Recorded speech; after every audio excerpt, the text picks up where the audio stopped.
Hi, Jess. So good to see you again. Good to see you too. Well, I want to introduce all of you who may not know Jess.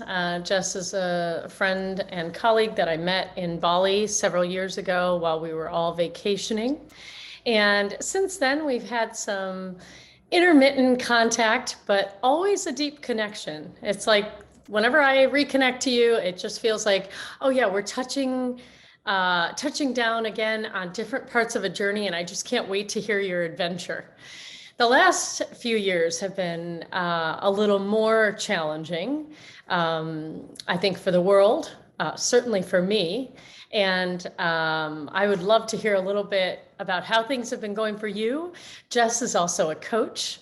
And so what's been on your mind? What's been on the people who you've been coaching's mind?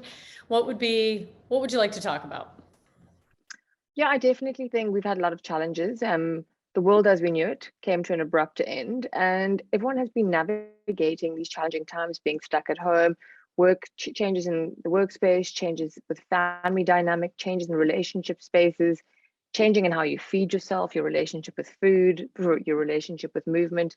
And I think now more than ever, people have gone through some version of what we call the dark night of the soul, where kind of the old way they used to do life, or the old parts of them are starting to like die, and like who they are and who they're becoming, it's like it's completely new and it's completely different. It's like uncharted territory. And I think for a lot of people it's been hugely uncomfortable and very scary. I think myself included, it's like navigating something I've never navigated before. And sometimes you don't feel like you're well equipped, like you don't have the right tools. Like, I didn't sign up for this, like hello, help.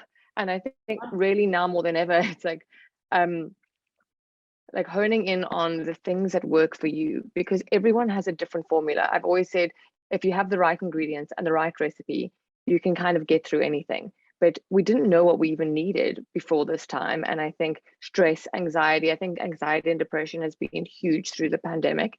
And it's been like the aftermath of everything. And people just getting to know themselves. No one expected to be shut down, locked inside for the amount of time they were. And I think everything has really been driven by there's been a lot of fear. So fear and panic and all that. So I think like kind of having to regulate ourselves and regulate our nervous systems and regulate how we kind of live in this world that we exist in today.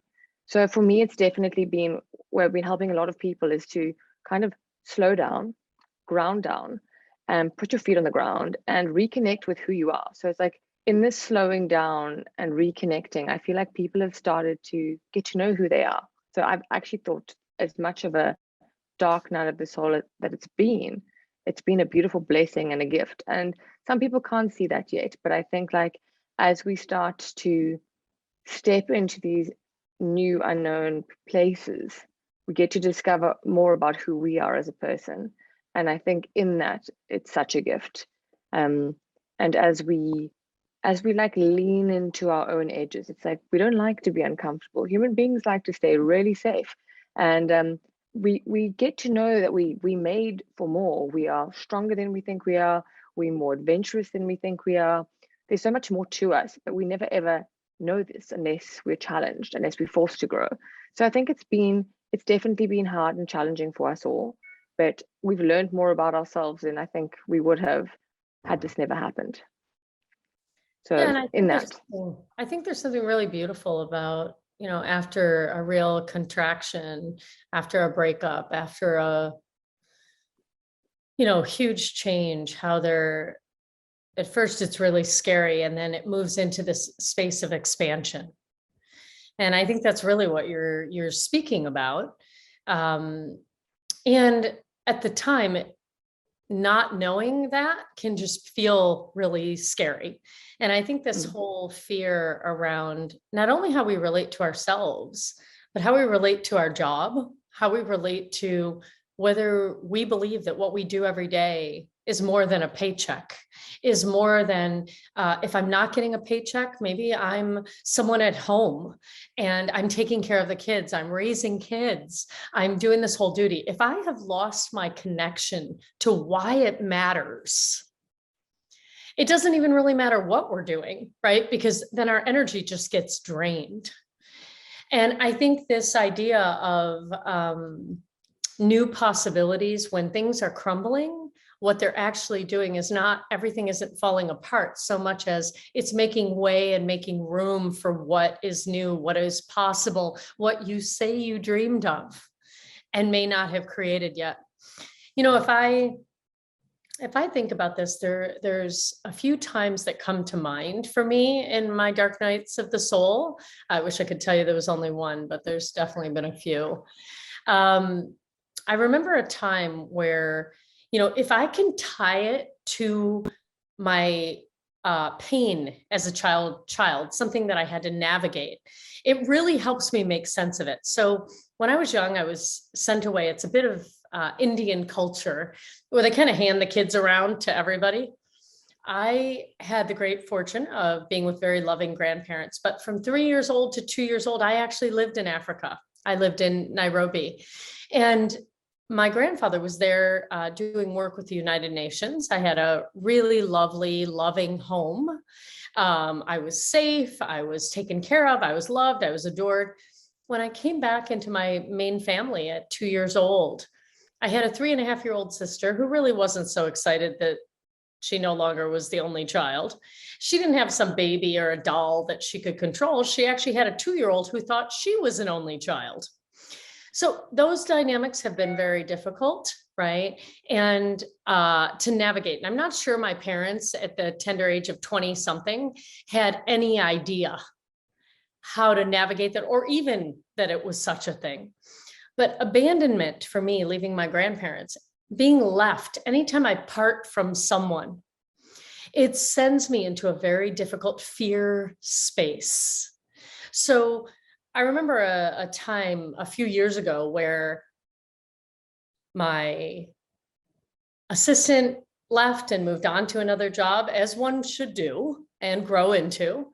My editor of 6 years, her a family member was sick and she wasn't able to work with me anymore. My mother came down with cancer. I got sick and started experiencing a breakdown of my own body, and my relationship broke up, my romantic relationship. That all happened in a span of 2 months. And it was just a little too much abandonment for me. And that's why it cracked me open into my dark night of the soul. I only understand that now. Of course, I didn't understand it then. But I'm curious, have you had any of those moments? Have you experienced something like that? As you're talking, I'm just nodding my head because I it's a different story, but I've definitely gone through something similar. So I've also gone through more than one dark night. I think as coaches and healers and teachers, like part of our journey is that we've got to go through the stuff first. So we have the tools to help other people through the journey. But yeah, just before COVID hit, I packed up my entire life in America. I was living in Florida. I ended a 2.5-year relationship with someone I thought I was going to do life with. I kind of resigned from my job at the time, left a country, left a person, left a whole life that I had created there, came back to South Africa after 12 years of traveling the world.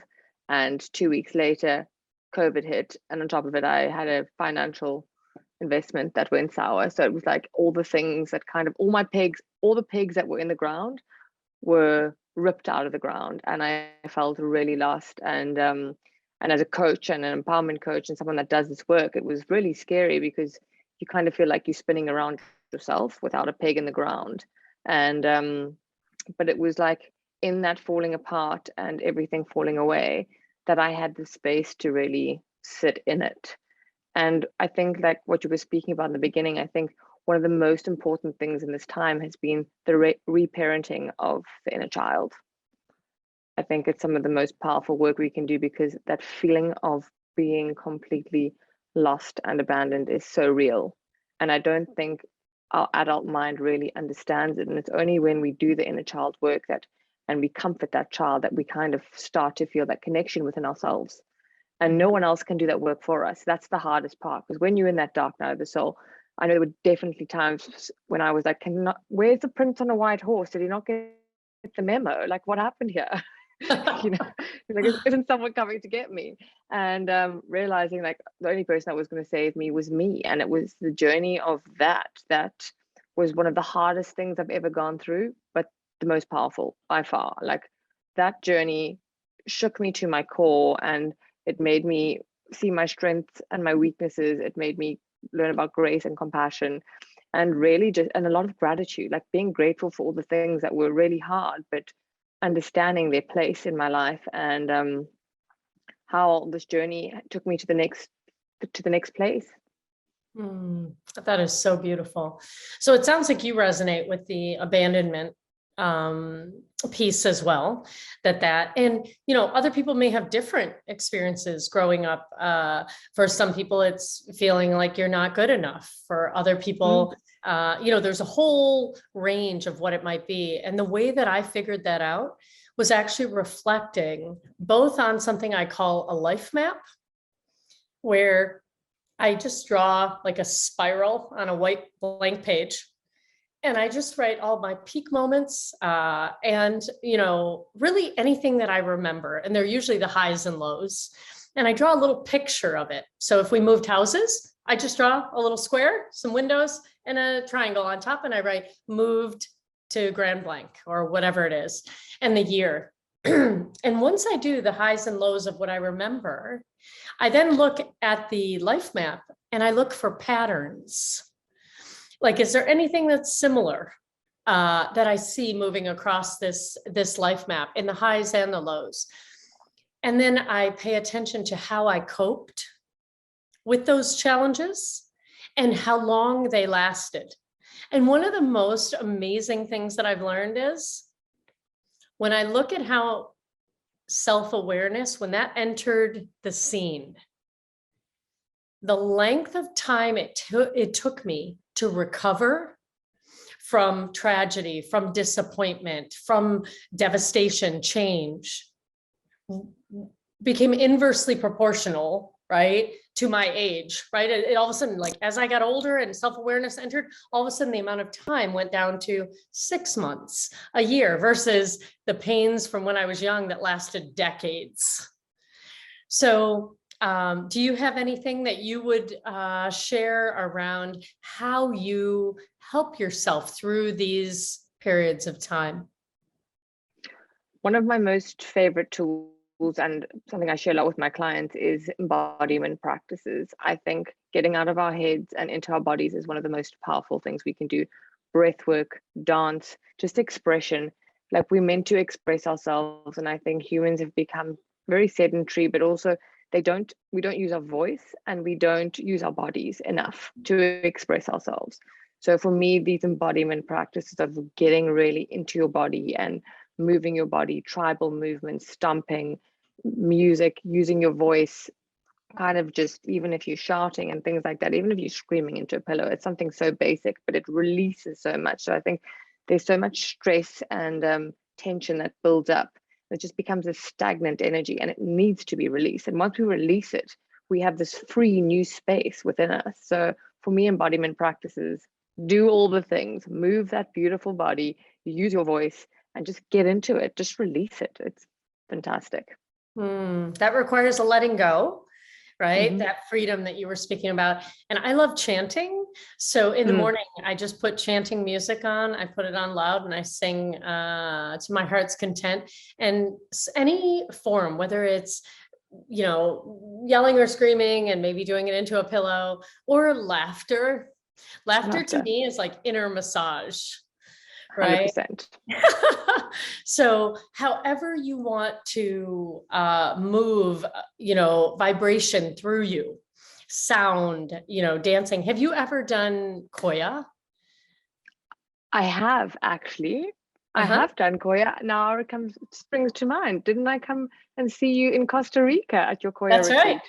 Yeah, that's right. Did. So Koya to me is a beautiful form. If you're unfamiliar with it, Qoya, it's a form of dance and movement and expression that a wonderful teacher, Rochelle Sheik, put together as a mix of sensual practice, yoga, and free dance. So that might be something you'd like to check out as well.